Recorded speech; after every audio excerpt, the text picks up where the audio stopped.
Divya Himachal TV में आपका स्वागत है। आप देख रहे हैं आज दोपहर हिमाचल। आइए शुरुआत करते हैं दोपहर तक की कुछ चुनिंदा खबरों से।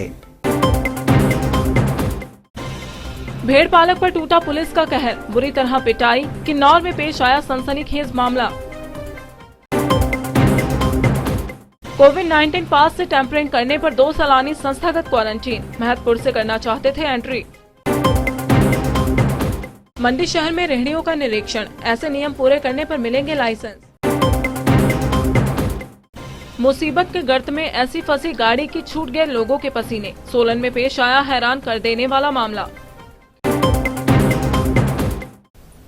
इच्छी में 40 के लिए कोविड-19 के सैंपल, 33 पुरुष और 4 महिलाओं के लिए नमूने।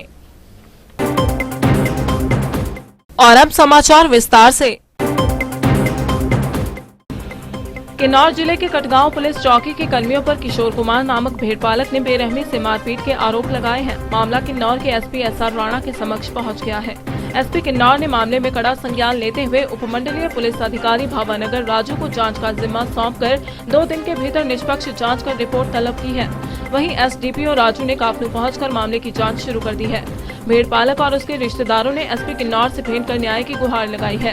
जिस भेड़पालक द्वारा मारपीट के आरोप लगाए जा रहे हैं, उसके खिलाफ उसी के पिता और भाई ने मंगलवार रात को पुलिस को फोन कर शिकायत दी थी कि वह शराब के नशे में उनके साथ लड़ाई झगड़ा करने आ रहा है, जिस पर भेड़ चालक को पुलिस चौकी ले गई। अब किशोर कुमार और उसके रिश्तेदारों का आरोप है कि कटगांव पुलिस चौकी में पुलिस द्वारा उसे बेरहमी से पीट कर बुरा हाल किया गया है। एसपी ने एसडीपीओ भावानगर राजू को जांच के आदेश देकर जांच शुरू कर 2 दिन के भीतर रिपोर्ट मांगी है। पुलिस वालों ने रात भर कटगांव में मारा मेरे को और रात में भावानगर लाया।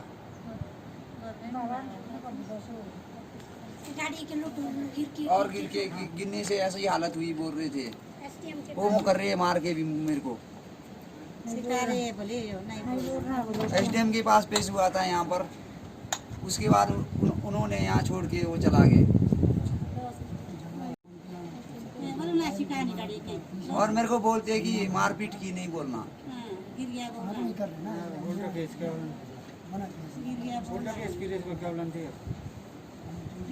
इनके ऊपर कानूनी कार्रवाई की जाए।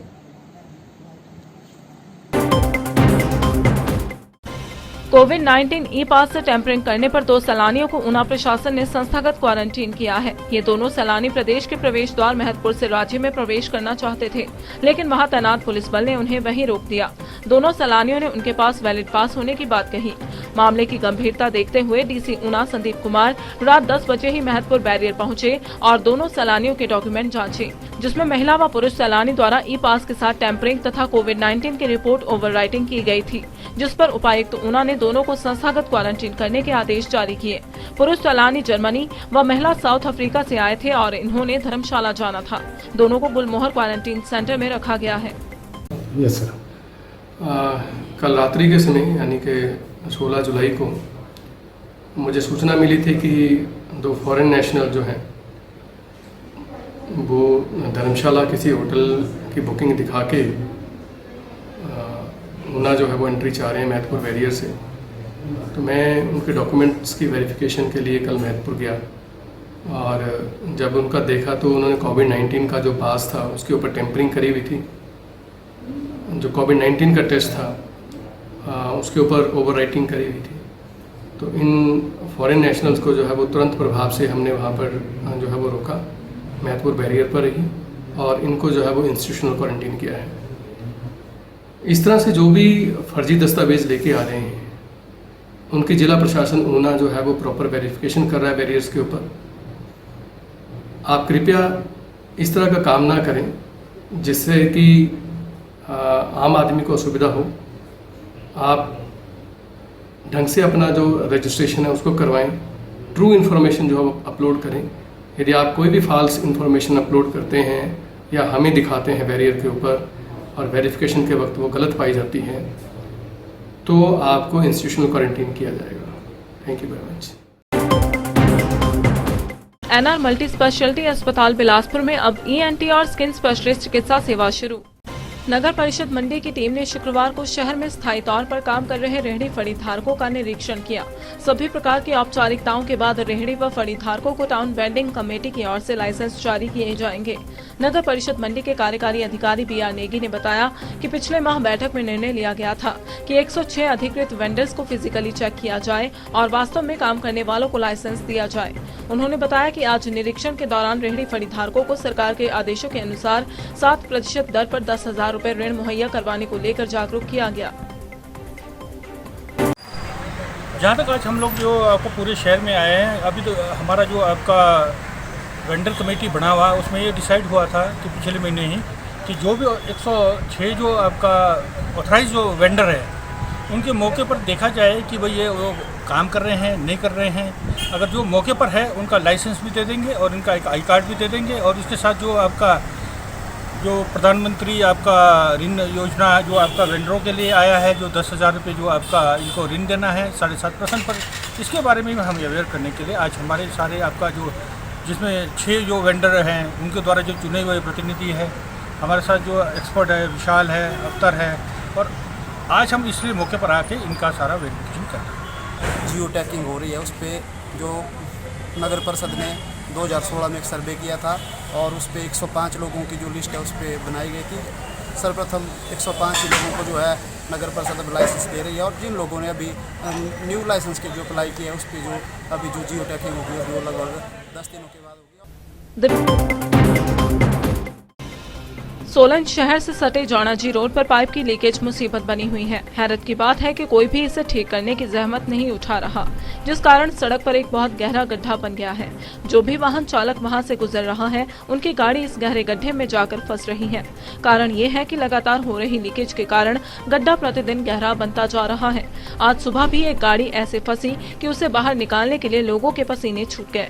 यहाँ के स्थानीय लोग भी अब इस गड्ढे से परेशान हो चुके हैं।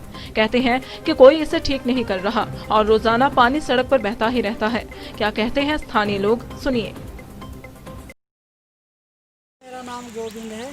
ये जो पानी बह रहा है सर ये 4 दिन से लीकेज है और कल शाम से बहुत बह रहा है। हमारे को काम करने की दिक्कत आ रही सर यहाँ पर कोई नहीं आया सर यहाँ पर और हमारे को काम करने की दिक्कत आ रही सर। सिलेंडर बेचने को कस्टमर भी बोल रहे यहाँ पे अरे दिक्कत आ रही है गाड़ी आगे तक बह रहा सर ये, इसलिए यहाँ पे काफ़ी चिकड़ हो रहा है सर। मेरा नाम चंद्रमणि है। मैं यहाँ पे ये जो पानी का लीकेज है इसके बारे में बताना चाहता हूँ।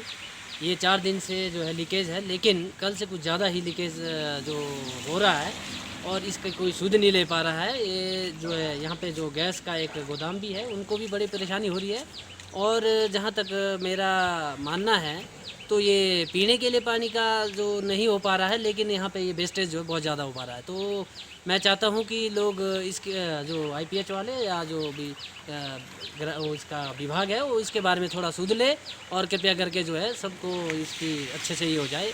और जहाँ तक ये भी है कि यहाँ से जो भी गाड़ियाँ आ रही है कोई बुज़ुर्ग लोग जाता है तो उन पर इस तरह छींटे पड़ते हैं कि वो बहुत दुखी हो रहे हैं। तो इसका कुछ किया जाए तो अच्छा है। मेरा नाम हरीलाल है। मैं जाणाजी रोड पे डेली अप डाउन करता हूँ। सोलन आता हूँ, सोलन से जाणाजी कुछ एरिया में मतलब मैं देखता हूँ यहाँ शक्ति नगर से उरे और गैस गोदाम से परे पानी जो है सड़क पे बेकार जा रहा है। मतलब सड़क पे पानी बेकार नहीं जाना चाहिए। किसी कोई नहीं देखा इस टाइम तो यहाँ तो कोई नहीं है। 2-3 दिन से देख रहा हूँ ऐसे ही पानी मतलब बह रहा है, परमानेंट जो है चला हुआ है। मतलब वैसे ये पानी बहना नहीं चाहिए, इससे रोड भी ख़राब होता है और भी दिक्कतें आती है और बाकी रोड जो है फट जाता है। मतलब और क्या होता है इससे, तो पानी बेकार जा रहा है तो रोड को फाड़ेगा। इच्छी PHC में 40 लोगों के कोरोना सैंपल लिए गए हैं। लैब टेक्नीशियन सुमित ने बताया कि प्राथमिक स्वास्थ्य केंद्र में डॉक्टर अभिनव अवस्थी की अगुवाई में pharmacist Samanju, health supervisor Harnam, Surjeet Kaur और हेल्थ वर्कर रमा, इस टीम द्वारा 40 लोगों के कोरोना सैंपल लिए गए। डॉक्टर अभिनव अवस्थी ने बताया कि 33 पुरुषों व 7 महिलाओं के कोरोना सैंपल लिए गए।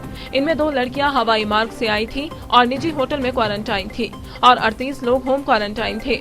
उन्होंने बताया कि इन सभी की रिपोर्ट अगले 1 या 2 दिन में आ जाएगी।